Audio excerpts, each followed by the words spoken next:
అందరికీ నమస్కారం. నేను ఇవాళ పొద్దున్నే నిద్ర లేవగానే ఒక వీడియో చూసుకుని నవ్వుకున్నాను.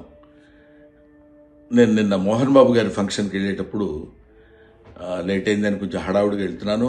అంతలోకే దయాన్ని ఎదురయ్యాడు. ఏదో పిచ్చపాటే మాట్లాడుకున్న తర్వాత రాన్న ఫోటో తీసుకుందాం అంటే వద్దండి ఫోటో వద్దాం అని చెప్పేసి నేను చకచక లోపలికి వెళ్ళిపోయాను. అది చాలామంది మిత్రులు కొంచెం అపార్థం చేసుకున్నట్టున్నారు. దయాకర్ గారితో నాకు 30 ఏళ్ల సంబంధం ఉంది. మంచి మిత్రులం. నేనంటే ఎంతో అభిమానంగా ప్రేమగా చూస్తుంటారు. మేము కూడా ఎంతో మాట్లాడుకుంటాం. ఫ్యామిలీ ఫ్రెండ్స్లా ఉంటాం.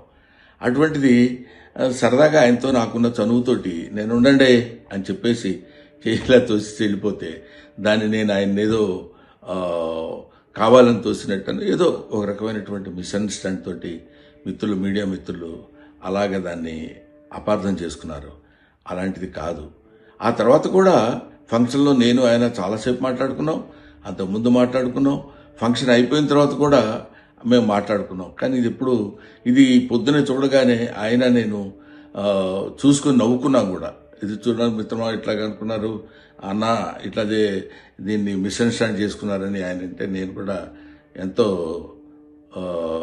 అయ్యో ఇదేంటి ఇలా జరిగిందని ఆయన్ని ఎక్కడ అపార్థం చేసుకుంటారో అని అలాంటిది కాదు అని చెప్పడానికి క్లారిటీ ఇవ్వడానికి మాత్రం మీ అందరికీ ఫోన్ చేసి చెప్తున్నాను. దయచేసి అలాంటిదేం లేదు, మిస్అండర్స్టాండ్ చేసుకోవద్దు. ఇన్ని సంవత్సరాలుగా ఆయనకి మాకున్న అనుబంధంతో మేము ఇద్దరం సరదాగా అలా మాట్లాడుకున్నాం తప్ప వేరే విధంగా కాదు. నమస్తే.